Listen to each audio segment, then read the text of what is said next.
रूस यूक्रेन के बीच चल रहे विवाद को लेकर अमेरिका ने फिर चिंता जताई है। अमेरिका के राष्ट्रपति जो बाइडेन ने कहा कि रूस फर्जी बहाना बनाकर यूक्रेन पर हमला कर सकता है, तो वहीं ब्रिटेन ने भी अमेरिका के सुर में सुर मिलाते हुए कहा कि हम शांति चाहते हैं, लेकिन रूस सेना वापसी को लेकर लगातार झूठे दावे कर रहा है। वहीं अमेरिका के विदेश मंत्री जर्मनी के दौरे पर जा रहे हैं, जहां जर्मनी के साथ नेटो देशों के नेताओं से मुलाकात करेंगे और यूक्रेन संकट पर चर्चा करेंगे।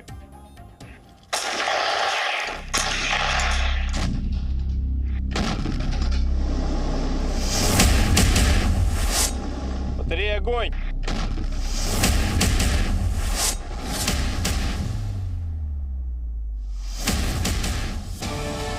बाइडेन की धमकी, पुतिन का धमाका।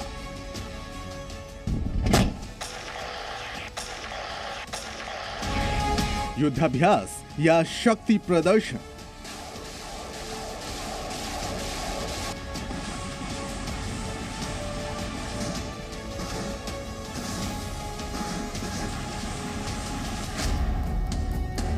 काला सागर में रूस के जंगी जहाज और जहाज से आग उगलते हथियार।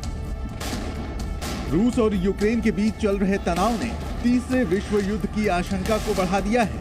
साथ ही साथ रूस और अमेरिका के बीच हालात बेहद तनावपूर्ण हो गए हैं। इस बीच एक बार फिर अमेरिका के राष्ट्रपति जो बाइडेन ने आशंका जताई है कि रूस अगले कुछ दिनों में यूक्रेन पर हमला कर सकता है। व्हाइट हाउस में प्रेस वार्ता को संबोधित करते हुए बाइडेन ने कहा कि यूक्रेन से लगी सीमा से रूसी सेना की वापसी के दावे का कोई संकेत नहीं नजर आया है। It's very high. Why? It's very high because they have not moved any of their troops out. They've moved more troops in.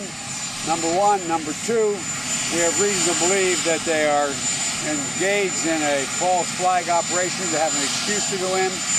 Every indication we have is they're prepared to go into Ukraine, attack Ukraine. बुधवार को America ने भी satellite तस्वीरें जारी कर ये दावा किया था कि रूस यूक्रेन के साथ एस्टोनिया की सीमा पर भी घेराबंदी कर रहा है। अमेरिका के इस दावे में सुर से सुर मिलाते हुए ब्रिटेन के विदेश मंत्रालय के प्रवक्ता नेड प्राइस ने कहा है कि वो रूस और यूक्रेन के बीच शांति बहाल करने की पूरी कोशिश कर रहे हैं,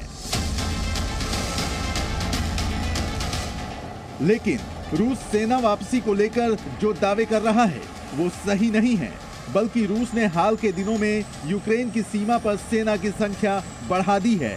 इससे पहले भी अमेरिका के राष्ट्रपति ने कहा था कि दूसरा विश्व युद्ध जरूरी था, लेकिन अगर रूस यूक्रेन पर हमला करता है तो ये वॉर ऑफ चॉइस होगा। अगर रूस युद्ध का रास्ता चुनता है तो दुनिया नहीं भूलेगी कि रूस ने विनाश को चुना। If Russia attacks Ukraine, it'll be met with overwhelming international condemnation. The world will not forget that Russia chose needless death and destruction. Invading Ukraine will prove to be a self-inflicted wound. The United States and our allies and partners will respond decisively.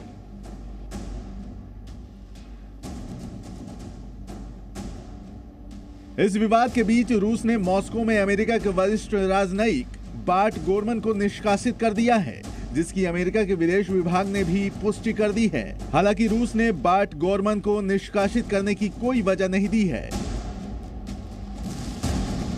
लेकिन माना जा रहा है कि Ukraine पर रूस के हमले की आशंका के कारण रूस और अमेरिका के बीच बढ़ते तनाव को लेकर गोरमन को निकाला गया है।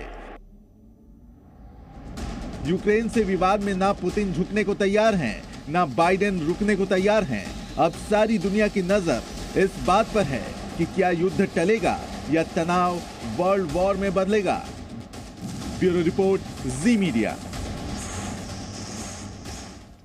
रूस ने अपनी सेना सीमा से हटाई है या नहीं, इसे लेकर रूस, अमेरिका और यूक्रेन के बीच लगातार जुबानी जंग चल रही है। इस बीच रूस के साथ युद्ध की आशंका के बीच यूक्रेन के राष्ट्रपति अपनी सेना का हौसला बढ़ाने बॉर्डर पर पहुंचे और दावा किया कि यूक्रेन की सेना किसी भी संभावित आक्रमण का जवाब देने में पूरी तरह सक्षम है।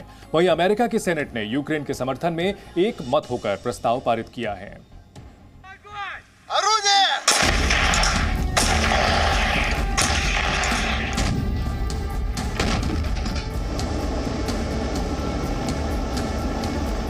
огонь! वर्ल्ड वॉर से पहले वर्ल्ड वॉर शुरू।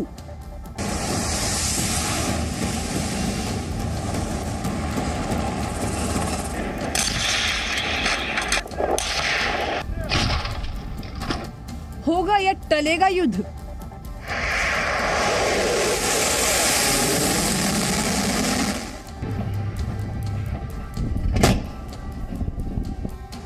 रूस वर्सेस यूक्रेन या रूस वर्सेस अमेरिका?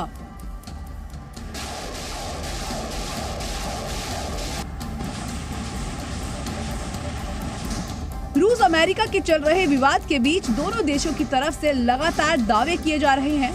कभी रूस दावा करता है कि उसने यूक्रेन से सटी बेलारूस की सीमा से सेना को हटा लिया है, तो कभी यूक्रेन दावा करता है कि रूस ने सीमा से सैनिकों को नहीं हटाया है बल्कि तादाद बढ़ा दी है। गुरुवार को भी यूक्रेन ने कुछ सैटेलाइट तस्वीरें जारी की हैं। इन तस्वीरों को सबूत के तौर पर पेश करते हुए यूक्रेन ने कहा है कि रूस सैन्य वाहनों, हेलीकॉप्टरों और सेना की संख्या बढ़ा रहा है। इससे पहले अमेरिका ने भी सैटेलाइट तस्वीरें जारी कर ये दावा किया था कि रूस यूक्रेन के साथ एस्टोनिया की सीमा पर भी घेराबंदी कर रहा है। सैनिक मैदान में डटे हैं, इसलिए यूक्रेन के राष्ट्रपति जेलेंस्की भी उत्साह बढ़ाने पहुंचे। सेना की तैयारियों को परखा था और कहा था कि यूक्रेन किसी भी आक्रामक कार्रवाई का जवाब देने के लिए तैयार है। If you look at our position, we believe that together we are strong enough to combat any possible scenario and to have answer on any possible aggression from different sides. रूस और यूक्रेन के विवाद में एटमी धमकी की भी entry हो गई है। ये धमकी रूस के सहयोगी देश बेलारूस के राष्ट्रपति अलेक्जेंडर लुकाशेंको ने दी है। बेलारूस की स्थानीय मीडिया के अनुसार लुकाशेंको ने अमेरिका और नाटो का नाम लिए बगैर कहा कि अगर हमारे देश पर खतरा मंडराया तो हम परमाणु हथियार इस्तेमाल करने में भी नहीं हिचकेंगे। हमारे पास बहुत ताकतवर परमाणु हथियार हैं, जिनकी मदद से हम हर खतरे से निपटना और अपनी सरहदों की हिफाजत करना भी जानते हैं। लुकाशेंको का ये बयान ऐसे वक्त आया जब वो आज रूस के राष्ट्रपति व्लादिमीर पुतिन से मुलाकात करने मॉस्को जा रहे हैं। Bureau report, ji media. Presenting B News app, available on Google Play and App Store. Download it now.